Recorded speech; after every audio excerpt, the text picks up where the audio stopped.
EasyJet, c'est 109 routes au départ de 14 aéroports français. Réservez, enregistrez-vous, imprimez vos billets et partez. EasyJet, ne payez que l'essentiel.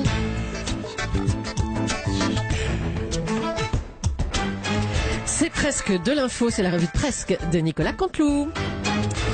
Ils sont encore dans le studio, Jean-Pierre Elkabbach et son invité. Oui, c'est important ce matin. Je reçois François Barouin, le ministre de l'économie, en pleine crise, tout dégringole, la bourse. François Barouin, vous allez créer une taxe sur les palaces, 2%. Est-ce que c'est pas dérisoire, mesquin, petit bras? Et la question technique, la suite 427. Qui donne sur la piscine à la Mamounia. Est-ce qu'elle est concernée par la taxe ou c'est une niche, la niche à JP? C'est pas pour moi, c'est pour un ami journaliste politique, le plus brillant, le plus éloquent qui lâche rien. À vous, Julie, on aura la réponse tout à l'heure. Allez, Laissez ma niche tranquille. La niche à JP, non mais ça va pas. Aujourd'hui, on est mardi et le mardi c'est Jean-Pierre Pernaut qui nous propose les titres de l'info. Bonjour Jean-Pierre. Eh oui, bonjour ma chère Julie, bonjour à la France et à la Grèce qui se lèvent tôt. Nico. Et bonjour à tous les petits artisans de la matinale. Bonjour Bruce, bonjour Nikos. Bonjour. Bilan de la rentrée c'était hier, vous le savez, elle s'est merveilleusement passée à Paris où les professeurs viennent à l'instant de finir l'appel commencé hier. À 130 élèves par classe, ça prend un peu plus de temps que les autres années.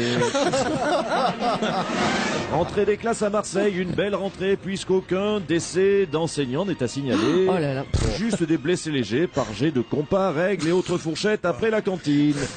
À noter également dans l'Académie des Bouches-du-Rhône un très beau taux de réussite au bac 2012 chez les terminales, plus de 96% de réussite, toutes les filières confondues. Et oui, dans la cité phocéenne, ma chère Julie, on a déjà les sujets et les résultats. Et puis rentrée également dans notre belle province, rentrée des classes à Saint-Bouniard-les-Olivettes. Pas de rentrée scolaire puisqu'il n'y a plus d'habitants en dessous de 75 ans dans ce joli petit village où on s'emmerde quand même pas mal.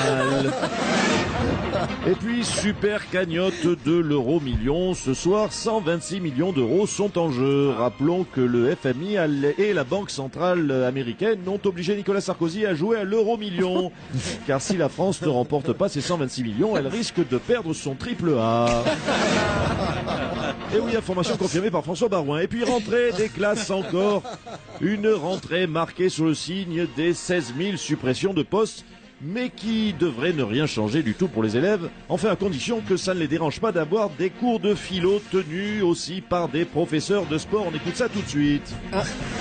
Oui, bonjour à tous, c'est Christophe Lemaître. Les enfants, suivez votre nouveau prof de philo. Donc tout ce qui est philo d'appartement, philo de course, philo de cross.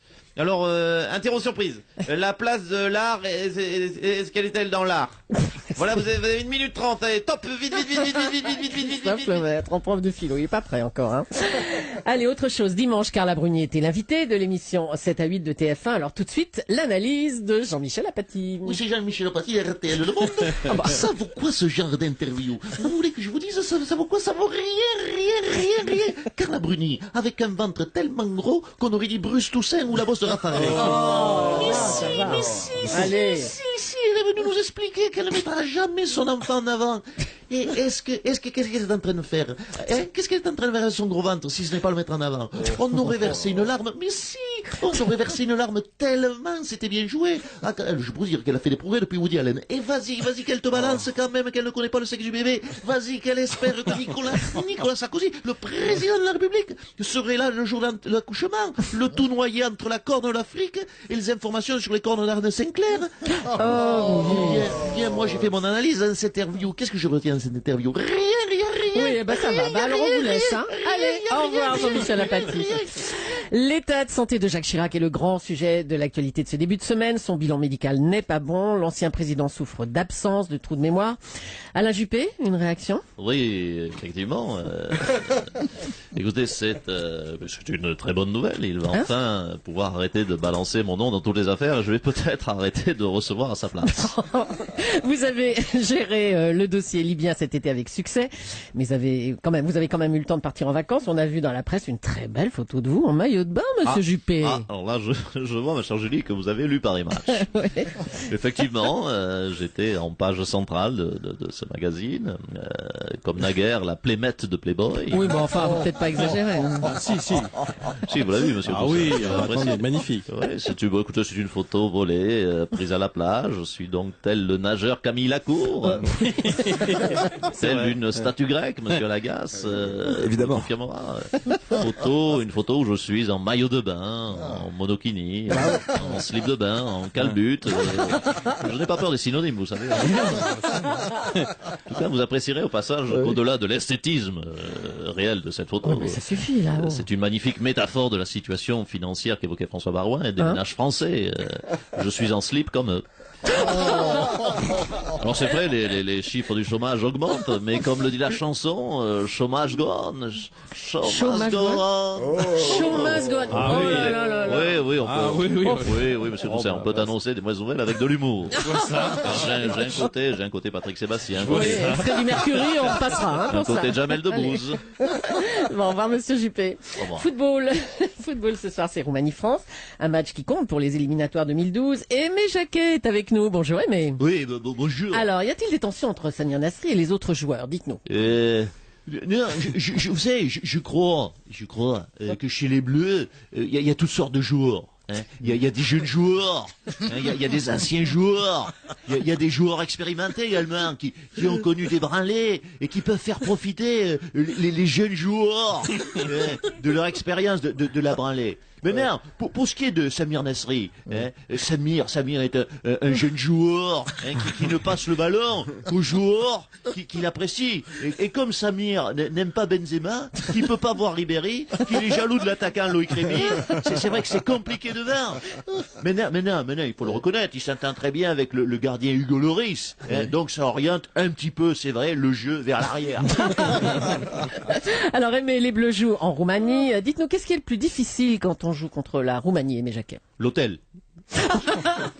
Oui, l'hôtel, hein. Le pire quand on joue chez eux, c'est l'hôtel roumain. Hein. Il faut pas se coller la face. Hein. Et puis on n'a pas l'habitude, nos bleus. Hein. Bon, bien sûr, il y a une préparation en amont. Hein. On va se préparer en Formule 1, en Campanile. Hein. Mais même le Campanile, c'est le Martinez à côté d'un hôtel roumain. Hein. C'est le Ritz, le Carlton. Hein. Voir la Memounière. Allez. Je suis là. Jean-Pierre, Nicolas. le vrai est dans le La studio. Mamounia, j'en ai assez d'entendre parler de la Mamounia. c'est pour rire, La Jean-Pierre. répétition, Nicolas, c'est une forme de légèreté, d'imagination Oh là là, sclérosée. ça dérape, Attention à la nosognosie. Attention à la dérapage, nosognosie. Jean-Pierre. Il faut évoluer, mon vieux. Mettez-le sur le banc de touche. Jean-Pierre. Jamais il est dans le jeu au centre et il passe des balles. Allez. Et il marque des buts. C'est pas méchant, Jean-Pierre. Reprends-toi, Jean-Pierre. Non, monsieur l'arbitre, non, ne sortez pas le carton jaune. L'avantage, Jean-Pierre, C'est qu'avec nos maillots rayés, on a frôlé le dérapage, Julie, on a frôlé. Il est vraiment encore dans le studio. Oui, il est Cette encore. fois, oui, hein. L'avantage, c'est qu'avec, non, je garde ma voix. C'est qu'avec, Allez-y, Aimé, allez-y. Allez. oui, Oui, alors vos finis. maillots rayés, parlez-en, tiens. Non, parce qu'avec nos maillots rayés, Oui. on va quand même réussir à faire pitié aux Roumains. C'est moins drôle que l'intervention de Jean-Pierre, mais c'est drôle aussi. Ah, attention à être déstabilisé. Allez. Remettez-vous, Jean-Pierre, c'est pas méchant. Hier, Europe 1 avait une super exclusivité. Les premiers extraits de la pièce de théâtre avec Johnny Hallyday. Alors, Laetitia, comment s'est passée cette première? Mon Dieu, c'était horrible. Horrible, mais attendez, mais qu'est-ce qui s'est passé, Laetitia? Maman, il a très bien joué pendant 2 heures de bout en bout sans ben. jamais avoir un trou de mémoire. Et du coup, à la fin, les gens se sont levés et l'ont applaudi. Eh ben, c'est pas horrible, c'est génial, c'est très bien, Laetitia. Oui, mais l'habitude des concerts, vous savez ce que c'est à la fin Quoi? quand les gens applaudissent? Du coup, Maman, il a fait un rappel. Eh ben. Il a rejoué la pièce. Et c'était reparti pour 2 heures. Et je peux vous dire que 4 heures de téléski Williams, ça fait mal aux fesses. Laetitia dans ses œuvres. Laetitia dans ses œuvres. Laetitia dans ses